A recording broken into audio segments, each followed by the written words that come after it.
Hello everyone, welcome to my YouTube channel and also welcome to the part 3 of the current affairs marathon where we will be discussing the current affairs related to the external sector of India.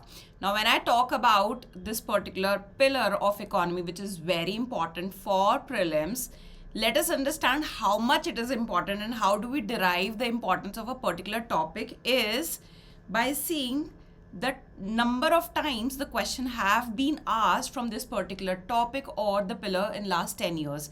So as you can see here from the external sector, 42 times the question has been asked from 2015 to 2024.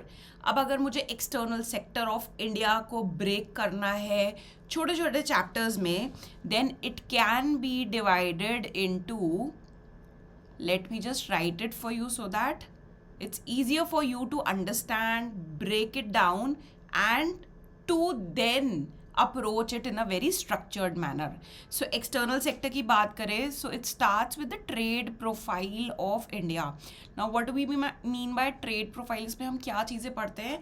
Basically कोई recent trends हैं. Let's suppose अगर आप past paper उठा के देखोगे तो उसमें एक बार एडिबल ऑयल के ऊपर क्वेश्चन आ चुका है कि what where does India stand in terms of the import of edible oil and the custom duties which are levied on that. Then there was a question with respect to pulses also, then the status of rice production as well as the status of India vis-a-vis the import and export of rice. तो ये trade profile में ऐसे जो data है हम उसको पढ़ते हैं. ये डेटा कहाँ से मिलता है?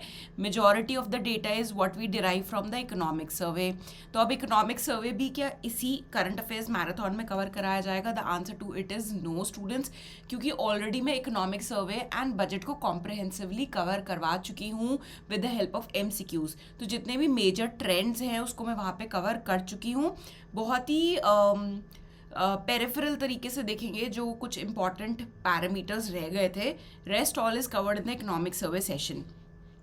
The next part or the next chapter under the broad pillar external sector is the balance of payment. Balance of payment क्या है? It is a kind of account or a register where the international transactions of India with the rest of world is maintained. Balance of payment को अगर हम further divide करें तो it comprises of the current account and the capital account. Current account में it is those transactions are recorded जिसका balance sheet which is asset and liability of India के ऊपर कोई impact नहीं पड़ता. Whereas capital account consists of such transaction जिसका asset and liability position, either of it, asset increase हो रहा है, decrease हो रहा है, या liabilities increase हो रही है, decrease हो रही है, उसके ऊपर impact पड़ता है. The example to which is foreign direct investment. The broad pillar is foreign investment. The classification of it is foreign direct investment, foreign portfolio investment, external commercial borrowing, or all of that comes under the capital account. The third chapter which comes under the external sector is the exchange rate mechanism, where we talk about the three different types of exchange rate system that prevails around the world, starting with the fixed exchange rate system, then the floating and the managed one, which is adopted in India, which is a blend of both fixed and the floating system. The last pillar or the chapter under this external sector pillar is the international organizations, where we talk about the global level institutions which is world trade organisation, जिसको अभी 30 साल complete हुए हैं, and that makes it very important for us to prepare thoroughly about world trade organisation for the upcoming prelims exam. अब जब हम thoroughly prepare करने की बात करते हैं world trade organisation, because 2024 marked 30 years of completion of world trade organisation, तो क्या पढ़ना है उसमें? More of the recent developments. See, world trade organisation में रीसेंट डेवलपमेंट्स बहुत कम है, ठीक है. जितना स्टैटिक पोर्शन दे रखा है with respect to its formation, with respect to its predecessor, with respect to its the principles of World Trade Organization as well as the agreements of World Trade Organization, वो आपको बिल्कुल tips पे होने चाहिए. For example trips agreement हो गया, agreement on agriculture हो गया, what are the 3 parts of agreement on agriculture, with respect to also India stand with respect to these agreements, India ने कब ज्वाइन किया, ये छोटे छोटे नुआंसेस आपको पता होने चाहिए. इंटरनेशनल ऑर्गेनाइजेशन में और बात करें तो world bank comes next, the Bretton Woods organisation with conference से जो निकल के आई थी, first one being the world bank group, then being the international monetary fund. तो इनसे रिलेटेड जो भी रिसेंट डेवलपमेंट है, again focusing on the fact students कि ये जो क्लास है, जो सेशन है, is to update you with the current affairs. I am assuming that by now आप अपना static portion with respect to IMF and world bank complete कर चुके होगे। बस हमको उसमें एड ऑन क्या करना है, सिर्फ और सिर्फ रीसेंट डेवलपमेंट्स को, कि इनसे रिलेटेड क्या चीज़ें न्यूज़ में थी, right? So where will we start from? We'll start with India's trade profile as to कि इंडिया का trade deficit, where does it stand now, what do we mean by trade deficit? तो as we just spoke कि जब हम current account की बात करते हैं, सबसे ऊपर आता है बैलेंस ऑफ पेमेंट, उसका एक पार्ट होता है current account, just excuse me for the mistake, current account आता है। करंट अकाउंट को अगेन हम दो पार्ट में डिवाइड करते हैं। First is the balance of visible और द बैलेंस ऑफ ट्रेड, जहाँ पे हम export and import of goods की बात करते हैं। The right word which is used is merchandise. तो export and import of goods is what is being first part of current account, and then comes the balance of invisibles. Balance of invisibles में जब हम बात करते हैं तो it includes the balance or the export and import of services, export and import of services, and the income from the factor income, whatever the inflows which are generating from factor income, like remittances हो गए, like interest income हो गई, तो यहाँ पे हम factor income. So that is how we divide the current account. अब छोटे छोटे नंबर्स याद कर लेते हैं। जब हम export and import of merchandise की बात करते हैं तो इंडिया एक्सपोर्ट ज़्यादा करता है कि इंपोर्ट ज़्यादा करता है? गुड्स की बात कर रही हूँ, सिर्फ मर्केंडाइज की बात कर रही हूँ। तो when we talk about India's stand, India's position on that, तो इंडिया इंपोर्ट ज़्यादा करता है when it comes to merchandise. So more of import than export. what are the items जो हम सबसे ज़्यादा इंपोर्ट करते हैं? First is the petroleum products, then comes the gold. क्यों हमारा इंपोर्ट बिल ज़्यादा है? क्योंकि इन आइटम्स की वजह से। कौन से ऐसे आइटम्स हैं जो हम सबसे ज़्यादा एक्सपोर्ट करते हैं इंडिया से? First being the engineered goods, then comes the petroleum product, क्योंकि इंडिया में पेट्रो प्रोडक्ट्स की रिफाइनिंग बहुत अच्छी होती है and India is known for exporting the petrochemical products to the world. Then comes obviously gems and jewellery. You know कि India में Surat is also called as diamond city, तो gems and jewellery का processing, manufacturing India में अच्छा होता है, that is what we are exporting to the world. जब हम सर्विसेज की बात करते हैं, क्या इंडिया सर्विसेज एक्सपोर्ट ज़्यादा करता है कि इंपोर्ट ज़्यादा करता है? तो नीडलेस टू से हम स्टैटिक पोर्शन में ही कहीं ना कहीं सीख जाते हैं कि with respect to service trade, ठीक है, तो इंडिया एक्सपोर्ट ज़्यादा करता है, import कम करता है। India export lot of services to the world, the top one being the consultancy services, advisory services and the business processing outsourcing services. तो हमारा सर्विसेज की बात करें तो we are exporting more than we are importing. So India has a surplus balance of trade as far as services are concerned. Agricultural exports की अगर हम बात करें कि इंडिया कितना export, where does India stand in terms of agricultural exports, right? So India की position is 8th।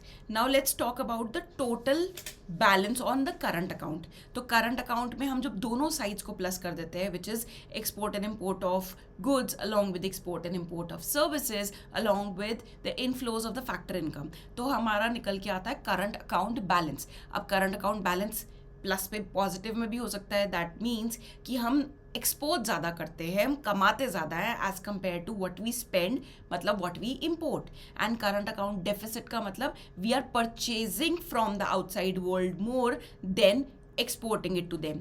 तो जब इंडिया के करंट अकाउंट बैलेंस की बात करें तो 2-3 की ट्रेंड्स देख लेते हैं कि 2020-21 पहला एक ऐसा साल था, अगर मैं लास्ट 5 साल का टेन्योर लेती हूँ, जहाँ पे आप बोल सकते हो कि इंडिया का करंट अकाउंट पे बहुत ही लो डेफिसिट था, या आप इसको काइंड ऑफ सरप्लस भी बोल सकते हो।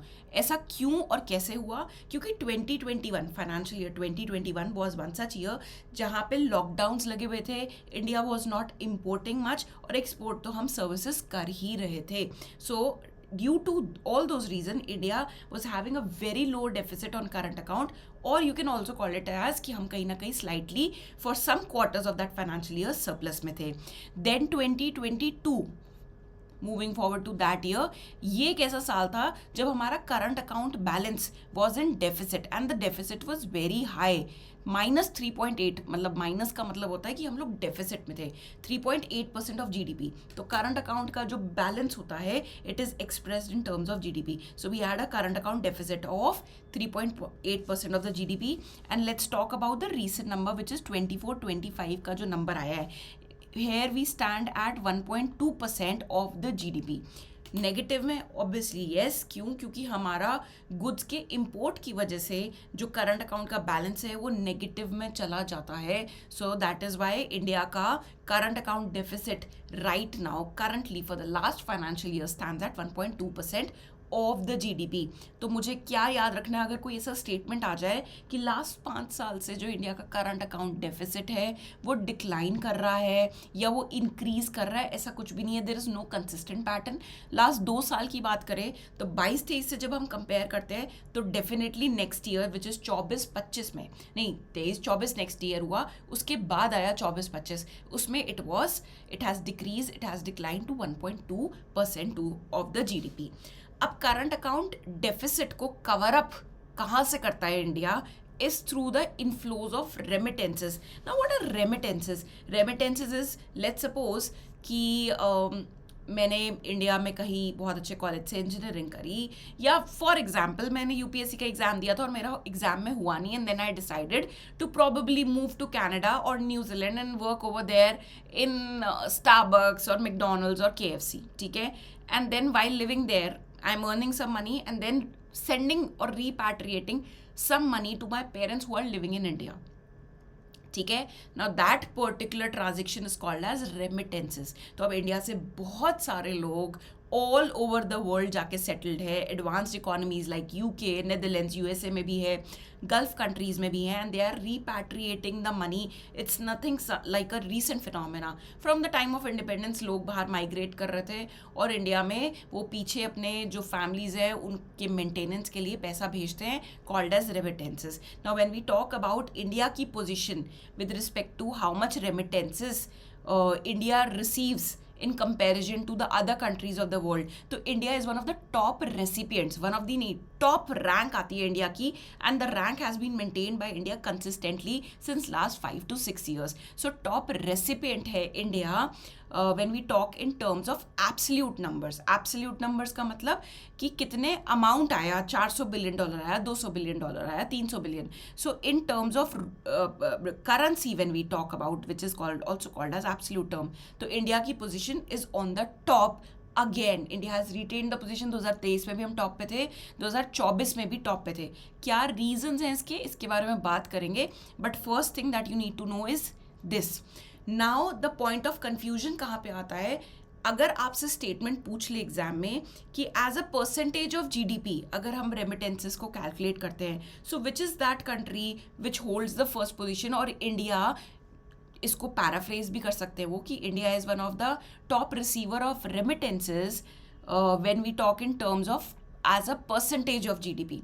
तो अगर as a percentage of GDP में जब रेमिटेंसेस को हम एक्सप्रेस करते हैं तो इंडिया फर्स्ट नंबर पे नहीं आता. जो लीस्ट डेवलप कंट्रीज है, one of which is tonga, ठीक है, that is one such country जो टॉप पोजीशन पे आता है. अच्छा, इससे पहले एक और चीज़ बता दूँ, इस साल इट इज़ टोंगा, इससे पहले इट वॉज ताजिकिस्तान. ठीक है ना, लास्ट कुछ सालों से ताजिकिस्तान ने अपनी पोजीशन नंबर 1 पे मेंटेन करी हुई थी व्हेन वी टॉक क्या remittances as a percentage of GDP. लेकिन अभी इसी साल ये काफ़ी बड़ा चेंज आया है, तो आई कैन एक्सपेक्ट कि वहाँ पे एक पिटफॉल बना के आपसे क्वेश्चन पूछ सकते हैं. अब अगर मैं बात करूँ लास्ट 10 साल के ट्रेंड की, ठीक है, तो इंडिया के total remittances in last 10 years अगर के स्पैन में मैं देखूँ, इट हैज़ ऑलमोस्ट डबल. तो where were we standing in terms of remittances in year 2010-11, somewhere around $55.6 billion. Do we have to remember these numbers? बिल्कुल भी नहीं, बट हमें ये ट्रेंड पता होना चाहिए कि लास्ट 10 साल में बात करें, अगर जनरल कहते हैं ना मोटी मोटी बातें करें, तो लास्ट 10 साल में it has almost double, 55 billion US dollar से लेके हम कहाँ तक आ गए हैं, 118, let's call it 120 US billion dollar in 23-24. What are the top source country, इसमें भी एक चेंज आया है. सो अगर आप इस साल से पहले के ट्रेंड्स देखोगे तो it was the gulf countries. Gulf countries में जो हमारी कंट्री से लोग माइग्रेट, गल्फ कंट्रीज कौन सी हो गई, ये जो मिडिल गल्फ हो गया जहाँ बहुत सारा तेल पाया जाता है, ठीक है, जैसे कतर हो गया, कुवैत हो गया. तो यहाँ से मनी बहुत ज़्यादा रिपैट्रिएट होता था. लेकिन रिसेंटली इसमें भी चेंज आया है कि जो एडवांस्ड इकोनॉमीज़ है, जैसे कि मैंने बोला UK, United States, Netherland, that has started contributing more to the remittances of India then followed by the Gulf cooperation countries. तो पहले गल्फ कॉपरेशन कंट्रीज से ज़्यादा आता था, but recently the advanced economies में जो हमारे लोग जाके माइग्रेंट्स रह रहे हैं वो ज़्यादा कंट्रीब्यूट कर रहे हैं, मोर देन 50% वहाँ से, कहाँ से, एडवांस्ड इकोनॉमी से आ रहा है. तो ये भी एक ऐसी चीज़ है जो आपको पता होनी चाहिए. अब रेमिटेंसेस के बेनिफिट्स की भी जल्दी से बात कर लेते हैं कि क्या फ़ायदा होता है कि बाहर से जब पैसा आता है. First, there is lot of inflow of foreign exchange. So remittances is one of the top sources of inflow of foreign exchange for any country. ठीक है, कि बाहर से जब रिपैट्रिएट करते हैं मनी, तो अगर मैं कनाडा में रह के कमा रही हूँ तो मैं कौन सी करेंसी में कमा रही होंगी, obviously Canadian dollars. I will put that money in my bank account which my parents will get converted into Indian rupees. लेकिन मैंने रेमिट कौन सी करेंसी में किया था, I remitted in the Canadian dollars. Similarly जो migrants रह रहे हैं यूनाइटेड स्टेट्स में और may be in the eurozone, तो वो क्या भेज रहे हैं, foreign exchange. Without any effort हमारी कंट्री में फॉरेन एक्सचेंज का इनफ्लो आता है. Another benefit of remittances is it helps in balancing or managing the current account deficit. current account deficit अभी हमने पढ़ा था कि भाई जब हम import ज़्यादा कर लेते हैं as compared to export, तो अब इसको बैलेंस करने के लिए, ठीक है, तो पैसे कहाँ से आएंगे, तो जो रेमिटेंसेस आ रहे हैं, it helps in basically reducing the current account deficit of the country. Now remittances related, अच्छा एक चीज़ और हमने बात करनी थी कि ऐसा क्या रीज़न है कि इंडिया में इतने ज़्यादा रेमिटेंसेस, कि इंडिया फर्स्ट पोजीशन पे आता है when we talk about it. The first reason is कि डायस्पोरा ऑफ इंडिया, मतलब around 18 million people from India are residing all over the world who are then remitting or repatriating money back to their families. Then lot of Indians are preferring to move towards the developed countries, and there वहाँ पे क्या होता है, the salary, the pay levels are good, so they are easily able to remit the money. And the last is India her type की labor services provide करता है to the world, from ranging from unskilled to the highly skilled professionals is what we are sending to the world, and they are serving the other countries and earning foreign exchange for India. So these are the reasons. क्या याद रखना है, 3 reason, कि हमारा बहुत बड़ा diaspora community है, more than around 18 million people are residing. Then people from India are preferring कौन सी countries, highly developed countries जहाँ पे पे levels are very good, then all type of labour. So हर टाइप की लेबर डिमांड को India is able to cater. Now remittances से related एक छोटी सी स्कीम है, लिबरलाइज रेमिटेंसेस स्कीम. तो लिबरलाइज रेमिटेंस स्कीम दो is a part of static syllabus only, because ये 2004 में ही रोल आउट हो गई थी. इसमें क्या बोलता है आरबीआई कि भाई इंडिया से अगर किसी को बाहर पैसा फॉरेन करेंसी लेके जानी है, the upper limit is 2.5 lakh what Indian rupees, नहीं भाई US dollar. That is the maximum what you can take out from India in 1 financial year. Now लोग क्या करते थे, पहले कैश तो $2.5 लाख ले जाते थे, उसके बाद वहाँ पे कुछ और ज़रूरत पड़ती थी तो डेबिट कार्ड से ट्रांजेक्शन करते थे. ठीक है, तो आरबीआई ने देन चेंज किया कि नहीं भाई $2.5 lakh US dollar upper limit. आप हाथ में कैश लेके जा रहे हो, आप वहाँ जाके डेबिट कार्ड से ट्रांजेक्शन कर रहे हो, डजेंट मैटर. फिर लोग क्या करने लगे, और समझदार निकले, उन्होंने लूप होल निकाला कि they started using credit card, क्योंकि credit card was not specifically mentioned under this limit. Then last year change हुआ कि भाई क्रेडिट कार्ड से भी अगर आप स्पेंडिंग कर रहे हो, we have to make sure कि collectively cumulatively the spending of Indians in the foreign currency should not be more than 2.5 lakh US dollars. That is what is liberalized remittance scheme. तो credit card is the latest addition to this. ये चीज़ भी हमको बिल्कुल अच्छे से याद रखनी है. तो balance of payment में हमने current account में जितने developments थे हमने देखा. Let's quickly move towards the capital account. Capital account क्या होता है? जहाँ पे ऐसे transaction which impacts or creates the impact on the asset and liability position. Either the assets increase, मान लीजिए इंडियन गवर्नमेंट ने बाहर कोई असेट खरीद लिया है, इंडिया की किसी कंपनी ने बाहर कोई कंपनी एक्वायर कर ली है, तो उससे क्या हो रहा है, हमारे असेट्स इंक्रीज कर रहे हैं.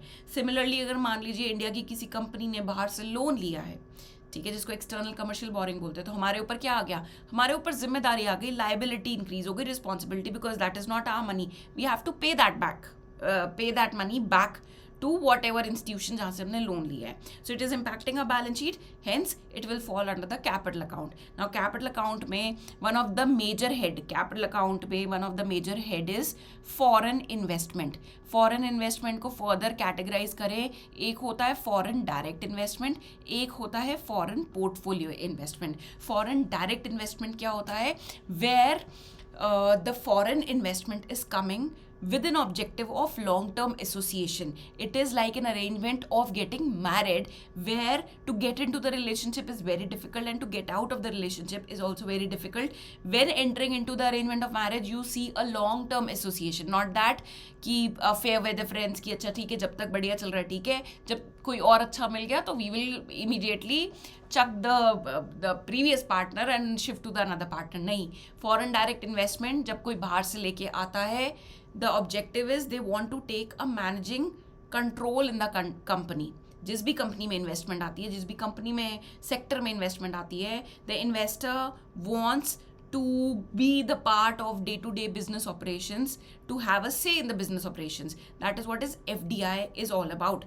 अब FDI को कैटेगराइज कैसे करते हैं, तो RBI ने बोला हुआ है भाई कि अगर बाहर से कोई इन्वेस्टमेंट आ रही है, मान लीजिए कोई एक इन्वेस्टर है और वो किसी इंडिया की कंपनी X में इन्वेस्ट कर रहा है, ठीक है, उन्होंने यहाँ पे स्टेक खरीदे हैं, एंड इफ द स्टेक मतलब शेयर्स खरीदे हैं, if the shares are more than 10%, then it will be categorised as foreign direct investment. भले उसका ऑब्जेक्टिव लॉन्ग टर्म ना भी हो, ठीक है, लेकिन उसने 11% खरीद लिए हैं किसी कंपनी में शेयर, तो उसी टाइम RBI बोलेगा आप इसको रीकैटेगराइज करिए, रीक्लासीफाई करिए, classify it as FDI. Otherwise आप जो ऊपर का 1% है वो उसको डाइवेस्ट कर दीजिए, डिसइन्वेस्ट कर दीजिए. Why this 10%? What is this 10%? 10% is basically a threshold जो on the basis of which India में फॉरेन डायरेक्ट इन्वेस्टमेंट को कैटेगराइज करा जाता है, क्लासीफाई किया जाता है, डिफ्रेंशिएट किया जाता है from foreign portfolio investment. If the investment is less than 10%, it is categorized as foreign portfolio investment. Also, there are other nuances to it. But if it is more than 10%, it has to be categorized as foreign direct investment. Now, let's quickly go through the trends of foreign direct investment. अगर हम कुछ last 5 साल के देखें तो just look at these figure. Just look at these.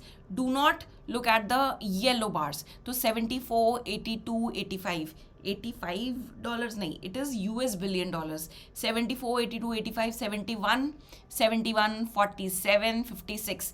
तो contract हुई हैं बीच में, and then as compare to the last year फिर से इंक्रीज हुई हैं. ऑलमोस्ट 17 to 20% का उसमें इंक्रीमेंट देखा गया है. बट मोर और less it is ranging between 70 to 60 US billion dollars. अगर हम लास्ट कुछ 5 साल का ट्रेंड देखते हैं, क्या कोई कंसिस्टेंट पैटर्न फॉर्म हो रहा है? नहीं, कंसिस्टेंट पैटर्न तो फॉर्म नहीं हो रहा है, क्योंकि बीच में 2 साल 71 था, then it drop to 47 and अब फिर से इंक्रीज हुआ है. ठीक है, चलिए, this is what we were talking about the gross FDI inflow. Now what do we mean by gross and how it is different from the net FDI inflows.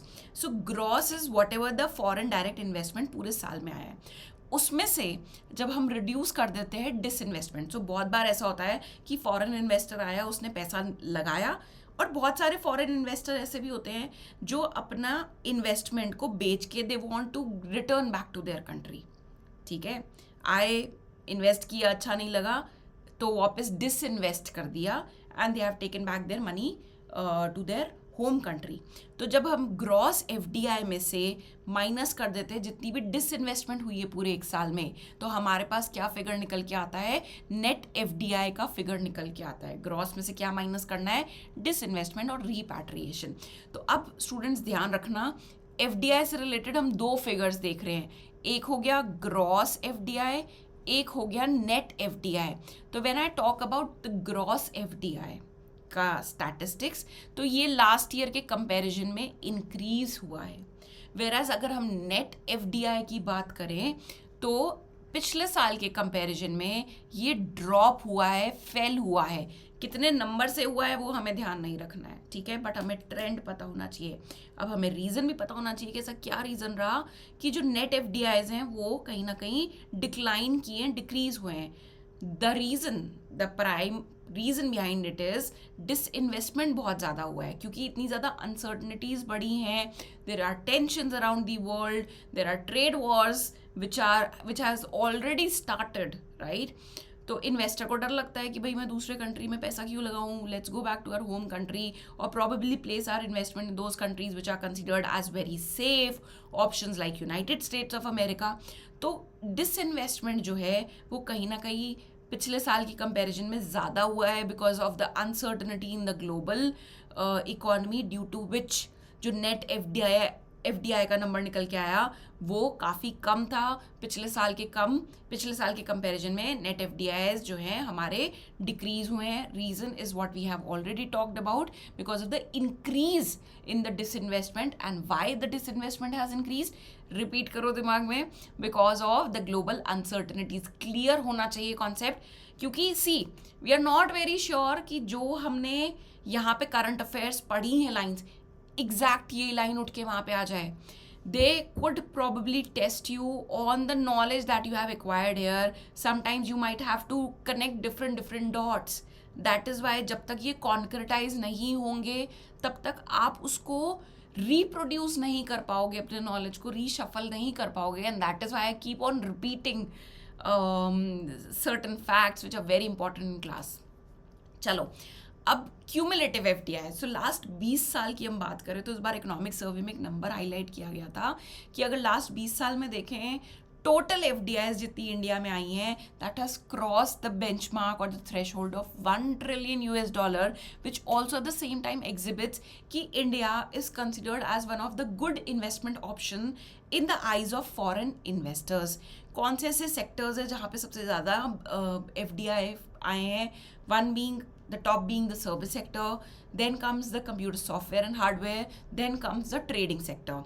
Top sources ऐसे कौन से countries हैं जहाँ से foreign investor सबसे ज़्यादा India में आ रहे हैं? Singapore, Mauritius, United states. Top 3 याद रखने हैं। कौन सी स्टेट्स हैं जहाँ पे सबसे ज़्यादा आए हैं? Maharashtra, Gujarat, Karnataka, MGK, Maharashtra, Gujarat, Karnataka.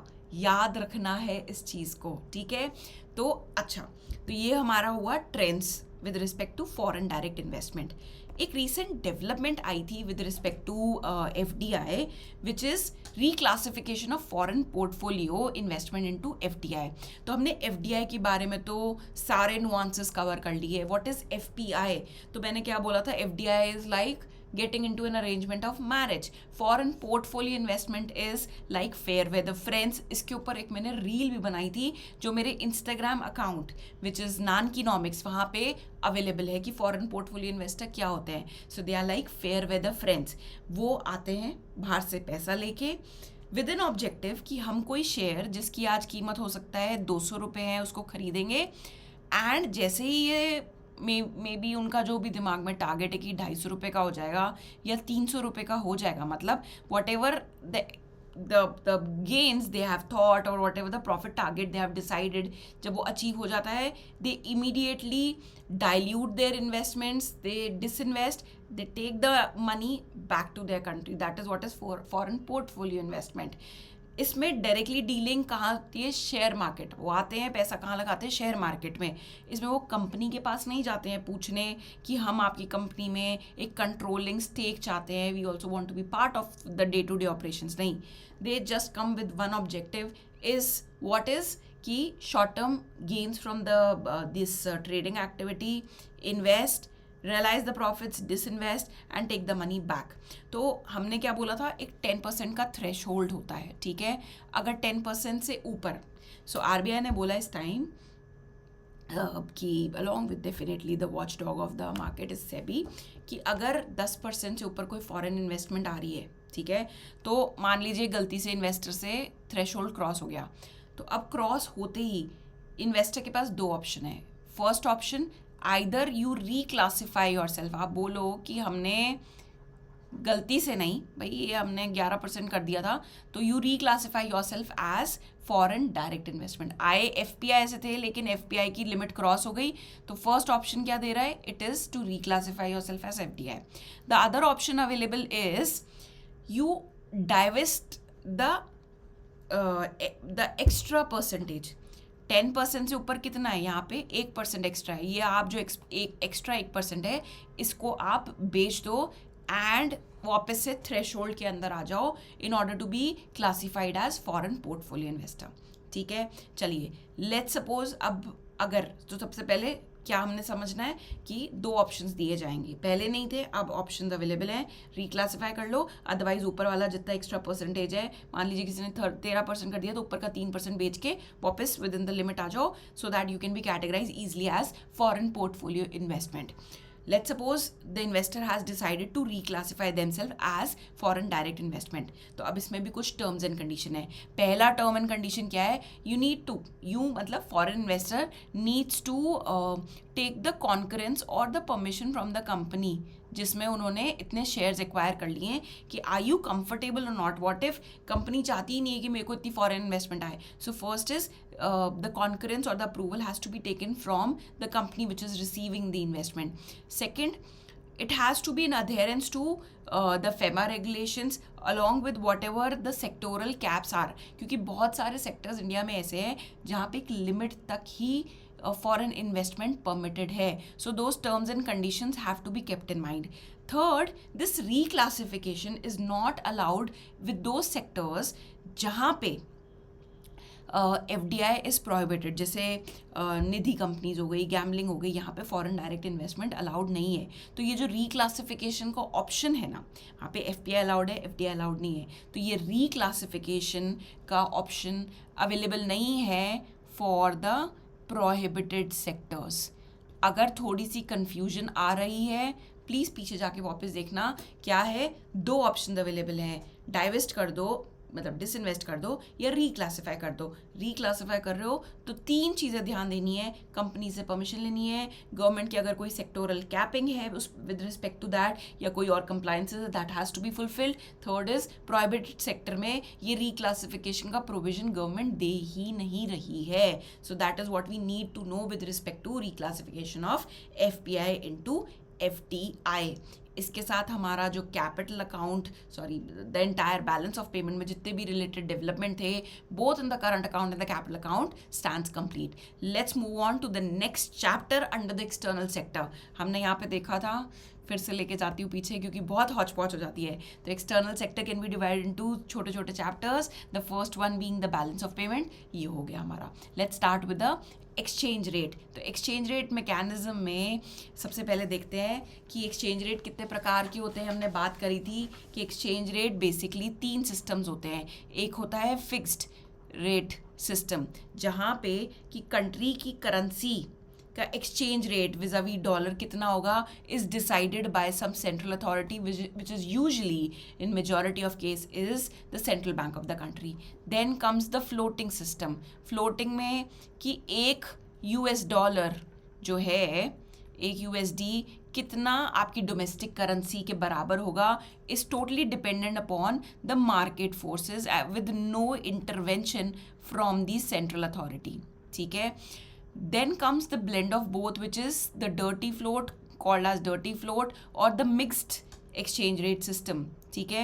So that is where a threshold is decided. So there is intervention of the central authority, not every time. जब तक जो exchange rate mechanism, exchange rate है, एक threshold के between रहता है, तब तक there is no intervention. Otherwise, the central authority, which is the central bank, intervenes to bring back the exchange rate within that defined band. India में mixed this the blend of both is followed.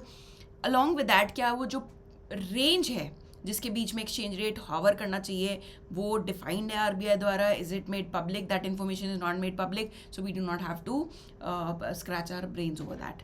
Now exchange rate से related एक बहुत बड़ी development हुई थी कि India का जो रुपी है वो अपने हिस्टोरिक लो पे पहुंच गया था. आप यू हैव सीन कितनी ज़्यादा वो चल रहा था 88 and then it also touched 89 also, right.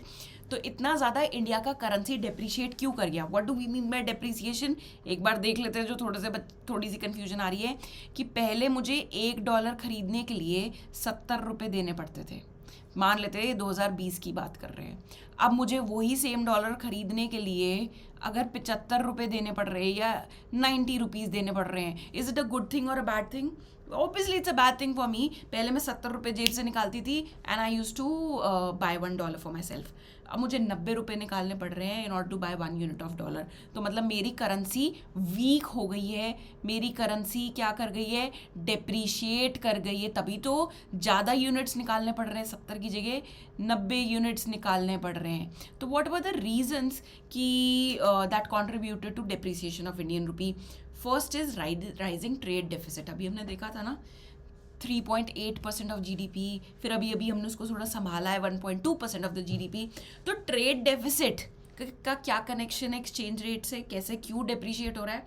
So students, जब भी हम ट्रेड के डेफिसिट में होते हैं मतलब हम इम्पोर्ट ज़्यादा कर रहे हैं एज कंपेयर टू एक्सपोर्ट. अब हम इम्पोर्ट कर रहे हैं मतलब हमको बिल तो देना पड़ेगा, ठीक है, कमा हम कुछ ज़्यादा रहे नहीं है. अब बिल देने के लिए हमको क्या चाहिए? $, चाहिए, ठीक है. अब जितनी ज़्यादा $, की डिमांड बढ़ेगी उतना ही उसका प्राइस बढ़ेगा क्योंकि everyone in the country is chasing $. Why? Because they have to settle the import bill. तो जैसे जैसे $, की डिमांड बढ़ रही है, क्यों? क्योंकि हम इम्पोर्ट करे जा रहे हैं धड़ल्ले से और एक्सपोर्ट कर नहीं रहे हैं. तो $, की डिमांड बढ़ी तो उसका प्राइस बढ़ा, और उसका प्राइस अगर बढ़ रहा है तो इंडियन रुपीज़ की वैल्यू उसके कंपैरिजन में डिक्रीज हो रही है. सो राइजिंग ट्रेड डेफिसिट तभी तो इम्पॉर्टेंट है किसी भी कंट्री के लिए उसका ट्रेड बैलेंस मेंटेन रखना, क्योंकि नॉट दैट कि सिर्फ हमारी कंट्री से फॉरेन एक्सचेंज बाहर जाता है. हम इंपोर्ट कर रहे हैं तो क्या हो गया, फॉरेन एक्सचेंज है तो दे देंगे, लेकिन बहुत बड़ा रेपरकशन उसका क्या होता है कि हमारी करेंसी जो है वो वीक होने लग जाती है. क्यों? क्योंकि दूसरी करेंसी की डिमांड बढ़ जाती है. $, सब मांगेंगे, उसका प्राइस बढ़ेगा, उसका डिमांड बढ़ेगा and हमारी करेंसी वीक होगी.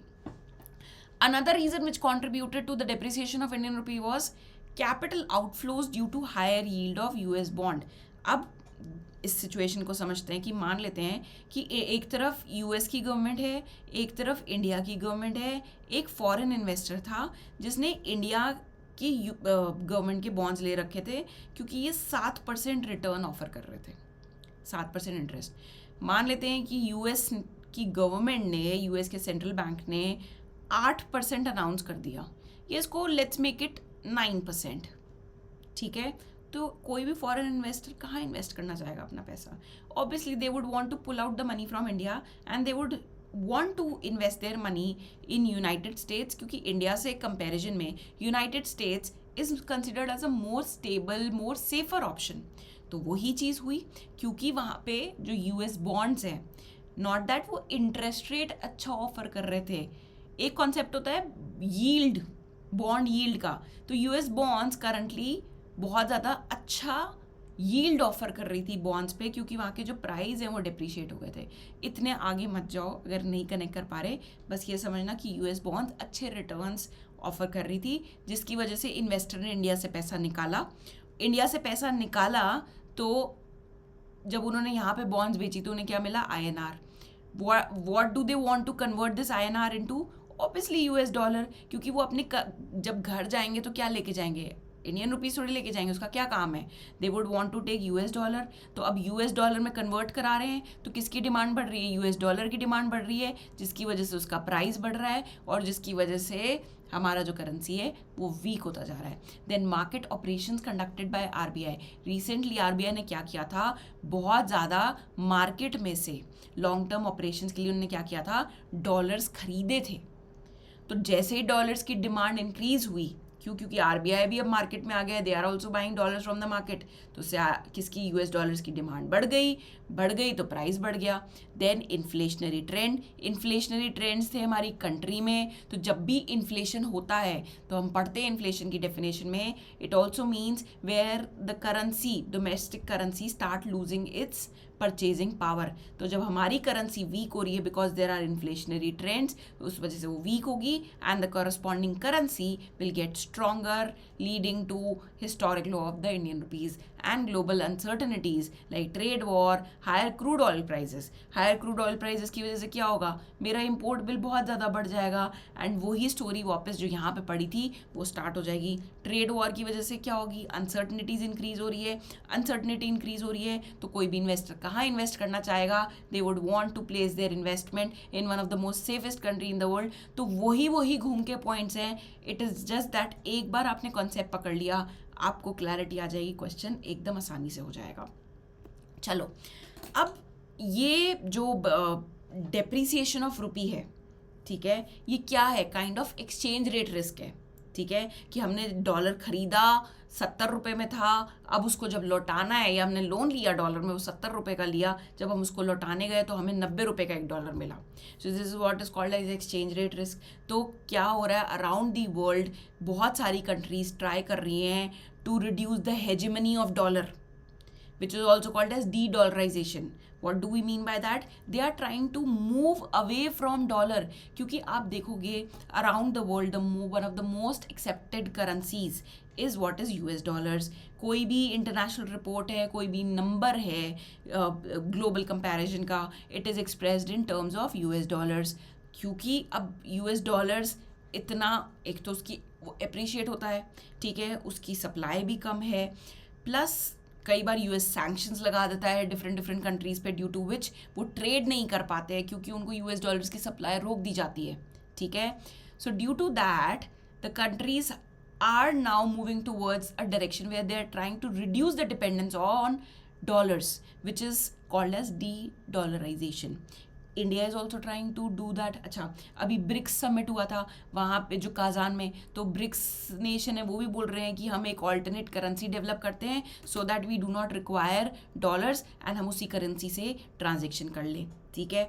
तो अब इंडिया ने भी कुछ स्टेप्स लिए, ठीक है ना, हम कैसे डी-डॉलराइजेशन करें अपनी कंट्री में, is by promoting our own currency, कि रुपी का यूज़ इंटरनेशनल ट्रांजेक्शन में। अब अगर मुझे बाहर से आईफोन मंगाना है, I can't settle the trade in Indian rupees, मुझे यूएस डॉलर्स देने पड़ेंगे।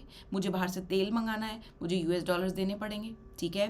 But now if with the effort of government Indian rupees की एक्सेप्टेंस बढ़ जाए इंटरनेशनल ट्रांजेक्शन में, that is what is called as internationalisation of Indian rupees.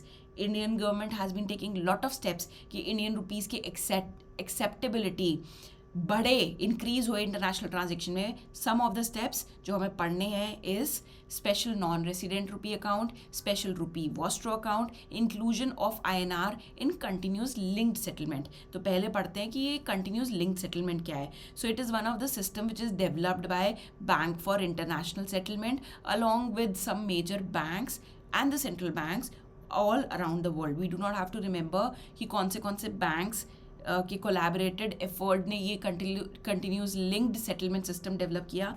ये system क्या objective सर्व करता है उसको समझते हैं। सो लेट्स सपोज मैं इंडिया में ट्रेडर हूँ एंड मैं चाइना की कंपनी से कुछ रॉ मटेरियल मंगाती हूँ, ठीक है ना। सो मैं यहाँ से सामान मंगा रही हूँ तो और यहाँ से फिर इसको पेमेंट एग्जीक्यूट कर रही हूँ।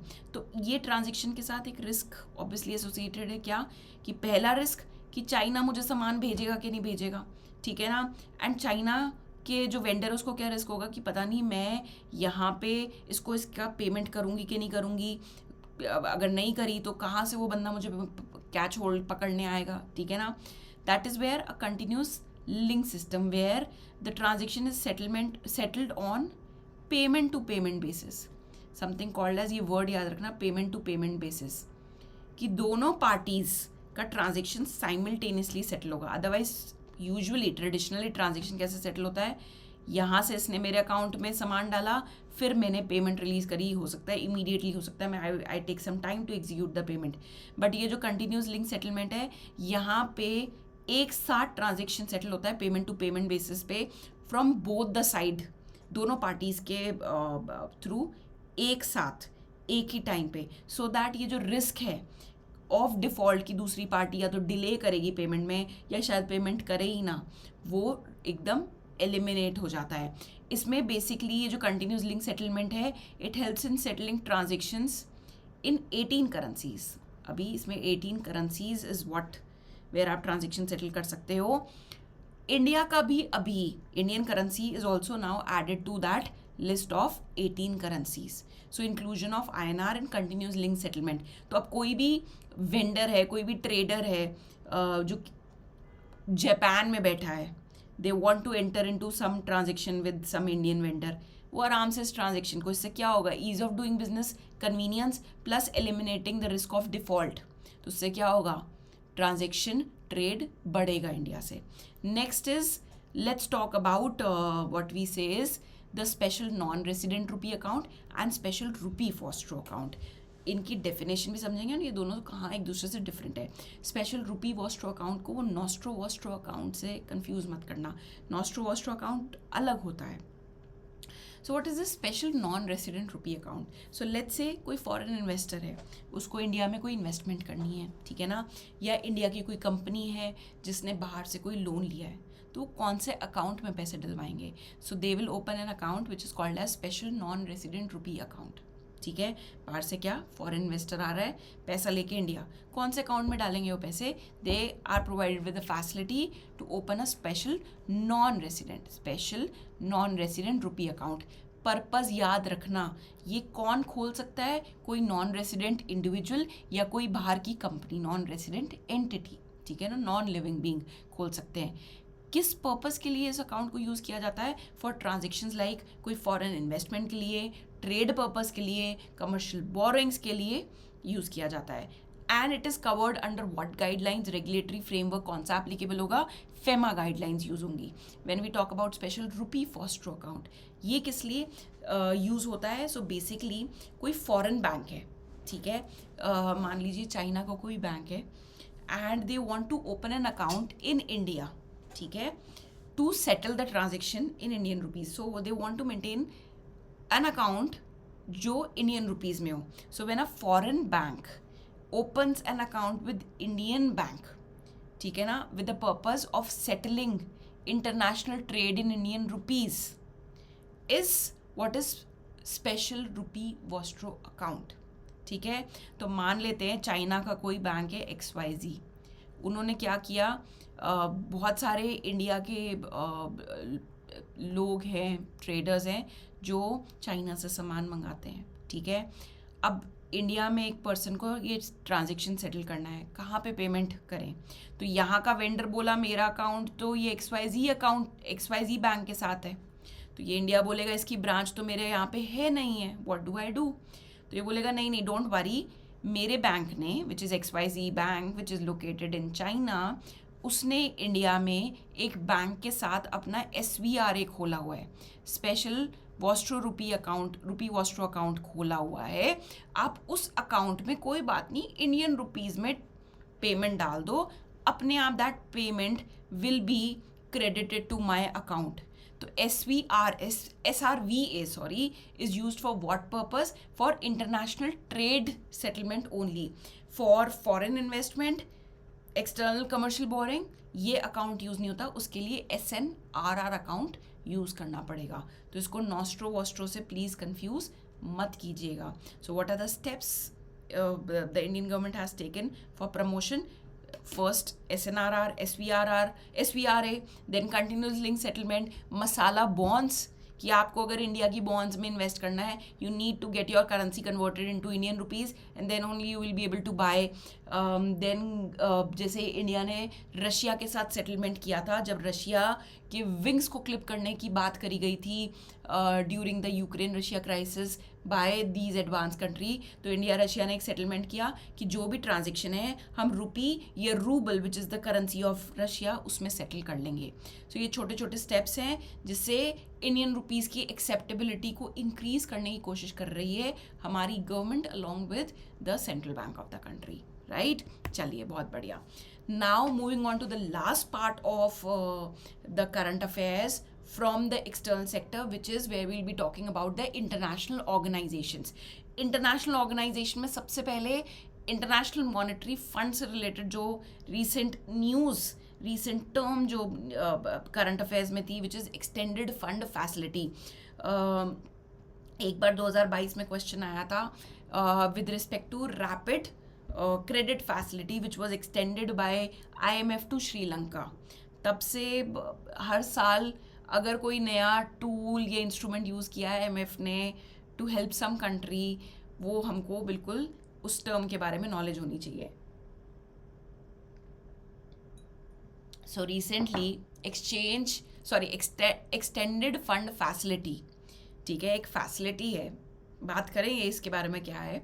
सो एक फैसिलिटी है जो IMF ने रिसेंटली इजिप्ट को प्रोवाइड करी है, क्योंकि Egypt is going through lot of crisis with respect to inflation.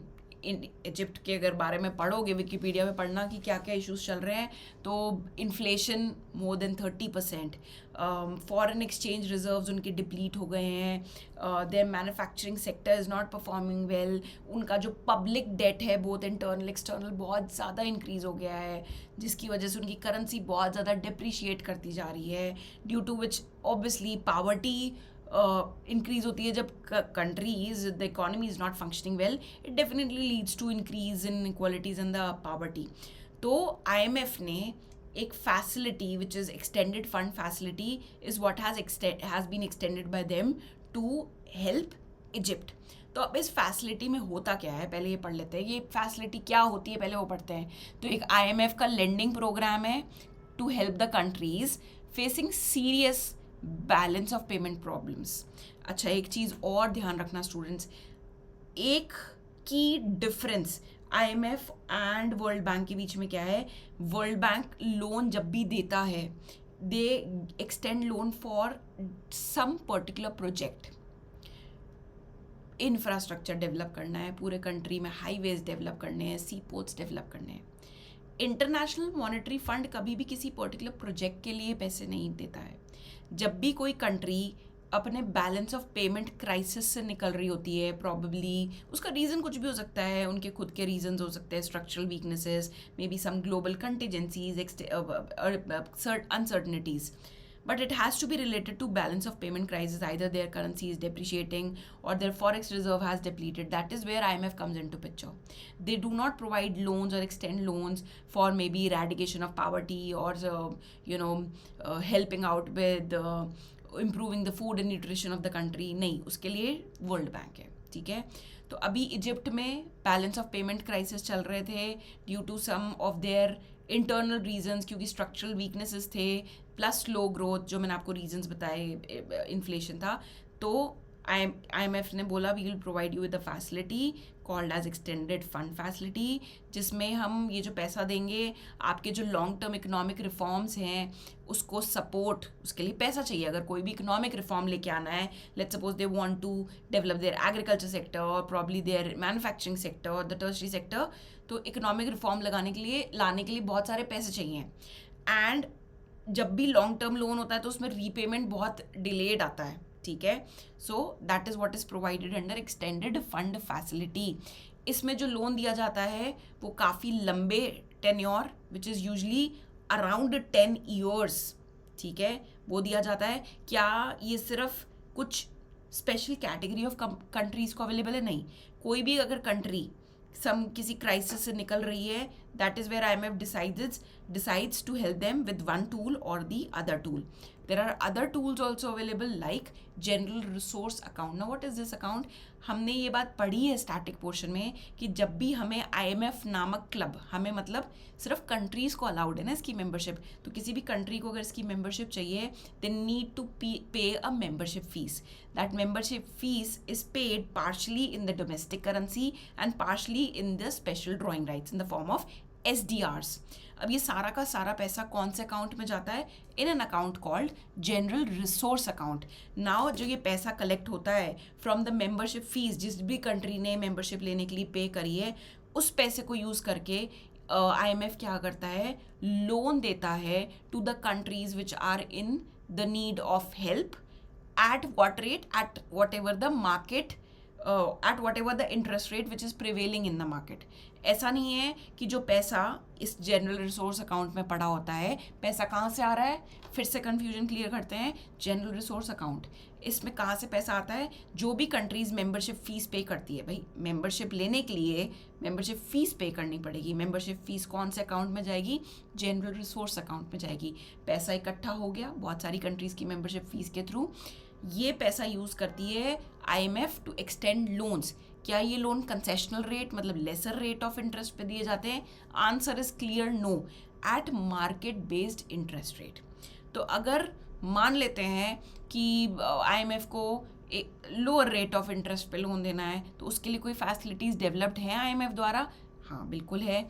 जैसे poverty reduction and growth trust, तो ये भी काइंड ऑफ फंड है, फैसिलिटी है, जहाँ पे IMF कंसेशनल लोन प्रोवाइड करता है टू द कंट्रीज.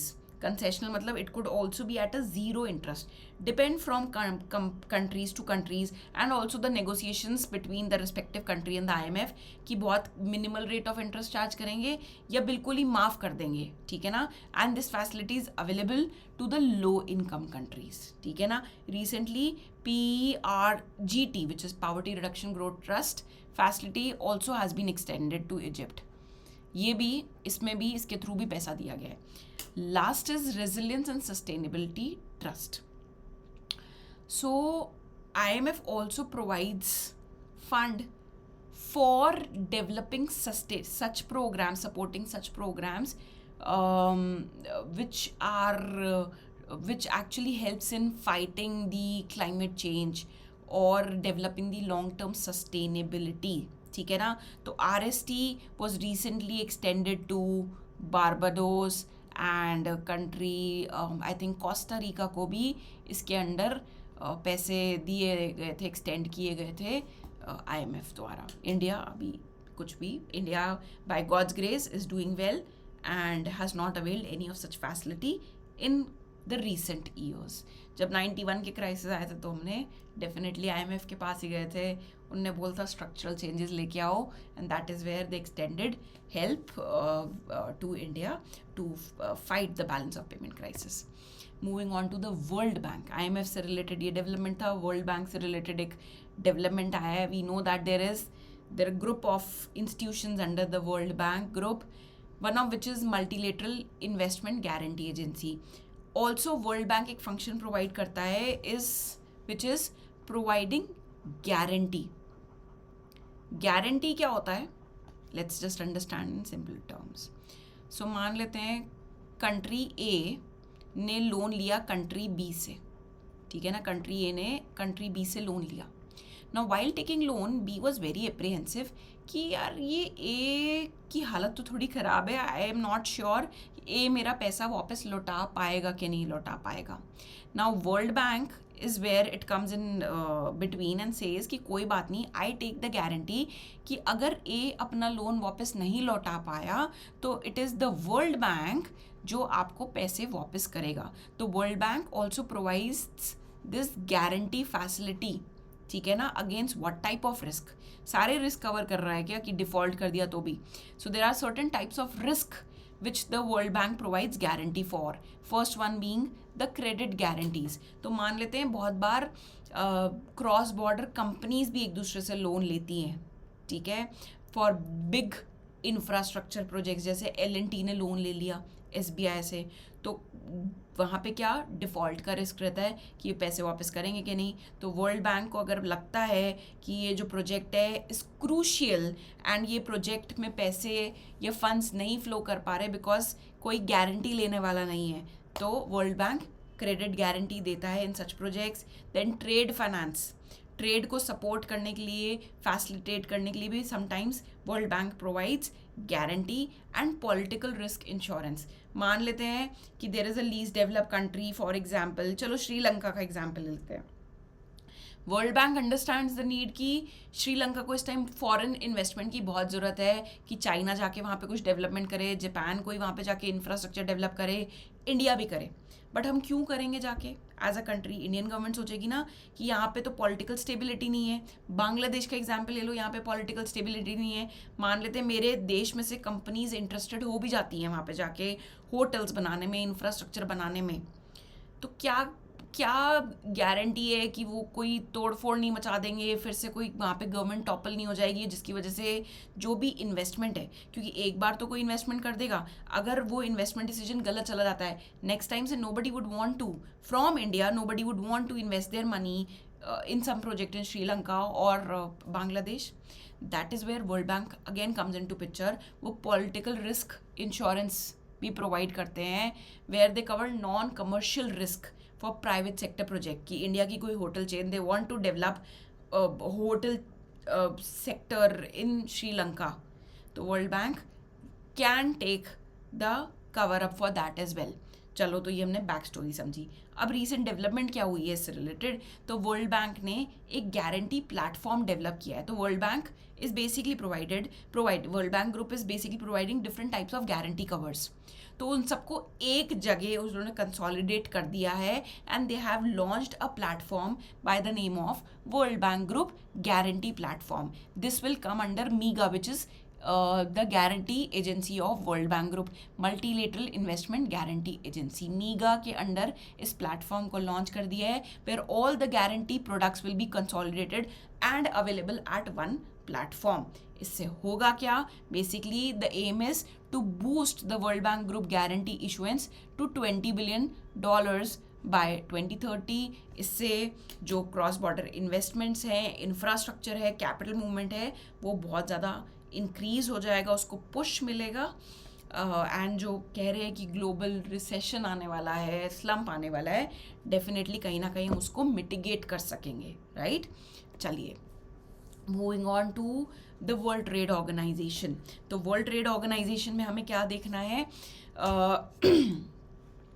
सबसे पहले तो बहुत इंपॉर्टेंट है इस साल वर्ल्ड ट्रेड ऑर्गेनाइजेशन का जितना भी स्टैटिक पोर्शन है उसको घोट के जाना, क्योंकि इस साल 30 ईयर्स कंप्लीट किए हैं वर्ल्ड ट्रेड ऑर्गेनाइजेशन ने। तो जितने भी इसके प्रिंसिपल्स हैं, one of the principle being most favoured nation clause, non discrimination and जो डोमेस्टिक ट्रीटमेंट वाला, वो सारे करके जाना। फिर इससे जितने भी एग्रीमेंट है, ये सारे आपके स्टैटिक पोर्शन में है। एग्रीमेंट में जो रिसेंट डेवलपमेंट्स हुए हैं वो मैं आपको कवर कराऊंगी, बट एग्रीमेंट्स के जो स्टैटिक पोर्शन, थ्योरेटिकल पोर्शन की आपको कमांड अच्छे से होनी चाहिए। तो World Trade Organization is something which we have to focus on because a recent development has taken place. It was in news, completing by the virtue of completing 30 years. So one of the principle of most favored nation, World Trade Organization is most favored nation. What is most favored nation? For example, India import करता है steel from, example India का लेते हैं, China से भी import करता है and Japan से भी import करता है। ठीक है, तो अब इंडिया ने क्या किया कि जो चाइना से स्टील आ रहा है उसके ऊपर तो 10% इम्पोर्ट ड्यूटी लगाई, लेकिन जापान से जो स्टील आ रहा था उसके ऊपर 5% इम्पोर्ट ड्यूटी लगाई। So that is what is prohibited under world trade organisation as per the principles of world trade organisation. क्योंकि जो मोस्ट फेवर्ड नेशन प्रिंसिपल है वर्ल्ड ट्रेड ऑर्गेनाइजेशन का, वो ये कहता है कि अगर कोई कंट्री, एक कंट्री को, which is in this case India, China या जापान को कोई बेनिफिट एक्सटेंड कर रहा है कि they are charging a lower rate of tariff from the steel coming from Japan, तो अगर स्टील दूसरी कंट्री से आ रहा है तो उस पर इंडिया ज़्यादा टैरिफ नहीं लगा सकती। तो जो बेनिफिट एक पर्टिकुलर प्रोडक्ट पे आप एक कंट्री को एक्सटेंड कर रहे हो, वही same benefit has to be extended to the other country on that particular same product. Laptop आ रहा है चाइना से, उस पर जो मर्जी ड्यूटी लगाओ, बट अगर जापान से लैपटॉप आ रहा है उस पर 10% ड्यूटी लग रही है, तो चाइना से जो लैपटॉप आ रहा है उसके ऊपर आप 30% ड्यूटी नहीं लगा सकते हो। That is what is called as most favoured nation. You can't discriminate, you can't do this favouritism कि ये मेरा फेवरेट है, इससे मेरे फ्रेंडली टर्म्स है, कॉर्डियल टर्म्स है, तो मैं इसके ऊपर कम ड्यूटी लगाऊंगा। No, that can not take place. So it promotes non discrimination. Why? ऐसा क्यों नहीं कर सकते? तो अभी जब हम कर रहे हैं तो अच्छा लग रहा है कि यार जापान मेरा कॉर्डियल रिलेशन है इसके साथ, बट जब इंडिया के साथ ये रेसिप्रोकल होगा कि मान लो चाइना भी तो रिटालिएट करेगा कि जापान से आ रहा है ठीक है, लेकिन जब इंडिया चाइना में सामान भेज रहा है तो उसके ऊपर हायर टैरिफ्स लगेंगे, तब हमें ये अच्छा नहीं लगेगा when we are at the receiving end. So it promotes non discrimination and equal trading opportunities for all the member countries of WTO. If a country is not a member of WTO, तब उसके ऊपर India कोई भी tariff लगा सकता है. Then this principle is not applicable. Exceptions क्या हैं?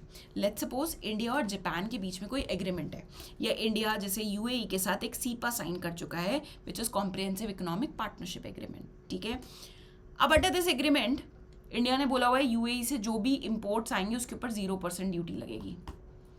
तो जापान और चाइना बोल सकते हैं क्या कि यार आप यूएई को कैसे 0% ड्यूटी लगा रहे हो जो वहाँ से स्टील आ रहा है? That is where India will highlight कि देयर आर सर्टेन एक्सेप्शंस, क्योंकि मेरा उनके साथ एक पैक्ट हो रखा है, उनके साथ ट्रीटी हो रखी है, उनके साथ एग्रीमेंट हो रखा है. सो हमारे दोनों के बीच में, मतलब इंडिया एंड यूएई के बीच में जो भी ट्रेड होगा will be governed as per the covenants mentioned under that agreement. ठीक है, एंड आप क्योंकि उस ट्रीटी का पार्ट नहीं हो तो आपके ऊपर नॉर्मल कस्टम ड्यूटीज़ या अदर टाइप्स ऑफ ड्यूटीज़ लगेंगी. बट यूएई और इंडिया के बीच में जो ट्रेड होगा will be governed by whatever was agreed between on that agreement. ठीक है, another exception to this agreement, this principle is अगर कोई कंट्री एंटी डंपिंग ड्यूटी लगाती है, चाइना डंपिंग कर रहा है, इंडिया अपने आप को बचाने के लिए, अपनी डोमेस्टिक इंडस्ट्री को बचाने के लिए रिटालिएट कर रही है by levying anti dumping duty. ठीक है, तब चाइना शोर नहीं मचा सकता. China can not move to WTO की बोल के कि ये violate, India is violating their most favoured nation principle. No, because आप हमारी इकोनॉमी को नुकसान पहुंचा रहे थे. We are just trying to protect it by increasing the rate of duties और levying the anti dumping duty और द काउंटरवेलिंग ड्यूटी. ठीक है, so most favoured nation. Moving on to the next news with respect to development with respect to public stock holding. तो public stock holding क्या है? Again agreement on agriculture में आता है, where developed and developing countries हमेशा लड़ते झगड़ते रहते हैं कि जो agriculture subsidies provide करते हैं developing countries, what should be the maximum limit to it. तो क्या है? contention चलता रहता है हमेशा developed countries and developing countries के बीच में. किस चीज़ को लेके? एग्रीकल्चरल सब्सिडीज़ को लेके along with public stock holding. Public stock holding is basically buffer stock. तो आपको पता है कि इंडिया क्या करता है? In order to create buffer stock they procure food crops at MSP. ठीक है ना, एक मिनिमम सपोर्ट प्राइस प्रोवाइड करते हैं. तो ये डेवलप कंट्रीज़ बोलते हैं कि ये जो मिनिमम सपोर्ट प्राइस प्रोवाइड कर रहे हैं ना, या कर रहा है इंडिया, उसका objective primarily is not to create a buffer stock but is कि to distort the international trade. कैसे? इतने कम में प्रोक्योर करते हैं, फिर बफर स्टॉक क्रिएट करते हैं और बहुत ही सस्ते दामों पे जाके डेवलप कंट्रीज़ में ये सामान, मतलब जो फूड क्रॉप से बेचते हैं, उससे ये डेवलप कंट्रीज़ को क्या नुकसान होता है कि वो इतने सस्ते प्राइस को मैच नहीं कर पाते. फॉर एग्जांपल इंडिया से राइस बहुत ज़्यादा एक्सपोर्ट होता है टू यूनाइटेड स्टेट्स. अब वो इतने कम प्राइस पे एक्सपोर्ट किया जाता है क्योंकि प्रोक्योर इतने कम प्राइस पे हो रहा है कि जो US का फार्मर है it is not able to compete India's prices in their domestic market.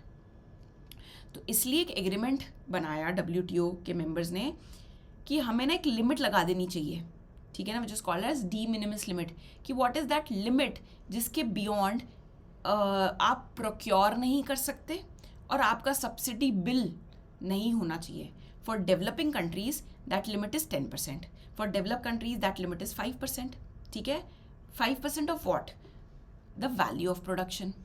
Value of production, अब वैल्यू ऑफ प्रोडक्शन निकालने के लिए कोई प्राइस कंसिडर किए जा रहे होंगे कि हमारे कंट्री में जो भी प्रोडक्शन हो रहा है, मान लीजिए 330 MT, तो उसका वैल्यू कैसे निकालेंगे? इसको इसके प्राइस से इंटू कर देंगे. अब जो प्राइस लिए जा रहे हैं to calculate this subsidy are the prices which were prevailing in 1986.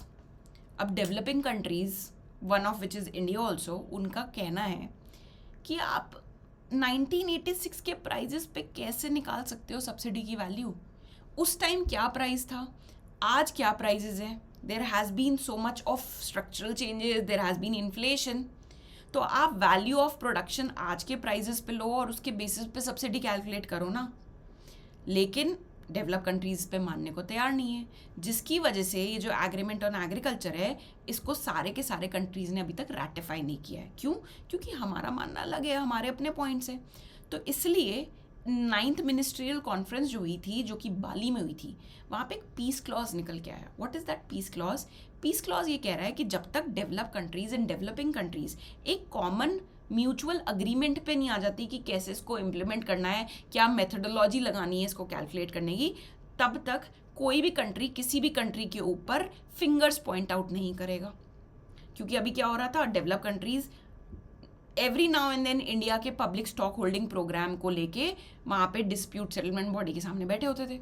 तो पीस क्लॉज में आया निकल के कि जब तक कोई म्यूचुअली अग्रीड सोल्यूशन नहीं निकल के आता, तब तक कोई भी कंट्री किसी को भी पॉइंट आउट नहीं करेगा, इंटरफेयर नहीं करेगा ऑन जितना भी वो सब्सिडी देना चाहे उस पर। तो ठीक है, तो अब 9th मिनिस्टीरियल कॉन्फ्रेंस हो गई 2015 में, उसके बाद और भी राउंड्स हुए। ठीक है, अभी अबू धाबी में 2024 में मिनिस्ट्रियल कॉन्फ्रेंस हुई and there it was kind of projected, it we were hoping कि एक कॉमन सोल्यूशन निकल के आ जाएगा सो दैट ये पीस क्लॉजेस को अब हम टर्मिनेट कर देंगे।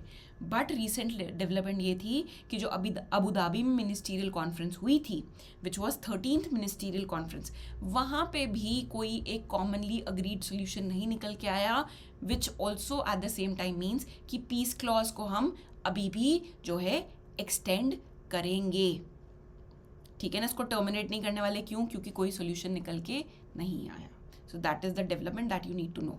सेम डेवलपमेंट हुई with respect to fishery subsidy को लेके भी। डेवलप्ड एंड डेवलपिंग कंट्रीज जो हैं फिशरी सब्सिडी को लेके again they have different opinions. Developing countries बोलती हैं कि भाई पोल्यूटर पे प्रिंसिपल के बेसिस पे जो है सेटलमेंट होना चाहिए। ये जो डेवलप कंट्रीज हैं they have contributed to majority of depletion, they have been the major reason for depletion of fish resources around the world. तो उनको ज़्यादा भुगतान करना चाहिए क्योंकि नुकसान भी इनकी वजह से ज़्यादा हुआ है। पर डेवलप्ड कंट्रीज अब बोलती हैं कि भाई नहीं, the responsibility should be equally shared amongst all. Plus develop countries की methodology, the methodology they want to use to calculate the subsidy to be given to the fishery sector is different from what India and the developing countries want. Developing countries बोल रही हैं कि हम पर farmer basis पे subsidy calculate करना चाहते हैं। डेवलप कंट्रीज बोल रहे हैं हम एक ब्लैंकेट सब्सिडी अमाउंट कैलकुलेट करना चाहते हैं। ठीक है, तो इसकी वजह से इस पे भी कोई कॉमन सोल्यूशन निकल के नहीं आया है because of the differentiated opinion not going और moving towards a common solution on the fishery subsidy as well, also called as Geneva package. इसके साथ moving on to the last development which is with respect to the India's foreign trade policy 2023. as we all know that कि India की जो foreign trade policy 2023-31 मार्च को launch हुई थी, introduce हुई थी, does not have a sunset clause. Why does not have a sunset clause? Because government बोल रही है हम इसी को डायनेमिक बनाएंगे। क्यों? क्योंकि पहले वाली पॉलिसीज़ के साथ जो भी इन्वेस्टर्स होते थे उनका अप्रीहेंशन होता था कि after the completion of the policy क्या वो बेनिफिट्स एक्सटेंड किए जाएंगे कि नहीं किए जाएंगे। So that is why the government decided to make introduce a policy which will be dynamic, जिसमें चेंजेस करते जाएंगे, फ्लेक्सिबल होगी। इसमें बेसिकली एक नया अमेंडमेंट लेके आई है गवर्नमेंट, विच इज़ कि वो कह रहे हैं कि अगर कोई भी फॉरेन ट्रेड पॉलिसी में चेंज करना है, अमेंडमेंट करना है, तो it will be necessary for the DGFT to do it in consultation with the stakeholders like importer के जो councils हो गए, export councils, representatives from the industries for making any amendment, and that has been provided a legal backing. What is legal backing? कि let's suppose कोई amendment कर दिया and these representatives were not consulted. Now that amendment could now be challenged in the court. That is what the recent amendment to the foreign trade policy has been made. Pillars क्या है foreign trade policy के? The trade policy is trying to move away from the regime of incentive to providing remission RoDTEP scheme, इससे पहले क्या थी, incentive देते थे. Incentive देना अलाउड नहीं है as per the WTO principles if a country's per capita income crosses a certain threshold. So that is why we are moving away from incentive to the remission based scheme. We are trying to promote export through forming we are trying to find such, we have taken such initiatives जहाँ पे जो export firms which are the ace leaders will be mentoring the new exporters, plus we are developing the districts as the export hubs, moving away from that ODOP scheme, one district one product ka developed version is district as export hub scheme. Then we are developing the e-commerce parks on the hub and spoke model. So these are the basically pillars of FTP, and the recent development legal backing is provided कि amendment करना है तो representatives of the stakeholders इन सबको पूछ के इनके consultation में करना है, otherwise it could be challenge. इसके साथ हमारा जो एक्सटर्नल सेक्टर है उसके करंट अफेयर्स कंप्लीट होते हैं. Now next where we'll be moving is what we'll be discussing is money and banking. That video also will be released very soon because I understand the sensitivity that जो prelims है is very near. Also moving forward, आपको PDF कहाँ पे मिलेगा? PDF आपको इस session को मिलेगा on my Telegram channel Economics with Nanki. Also you can stay connected. अगर कोई doubt है with respect to your preparation, you can also reach me out on my Instagram channel or account, which is, I do not know, शायद pen थक गया है, which is Nankinomics. So that is all for the day, students. I'll see you soon with money and banking. God bless you and keep learning.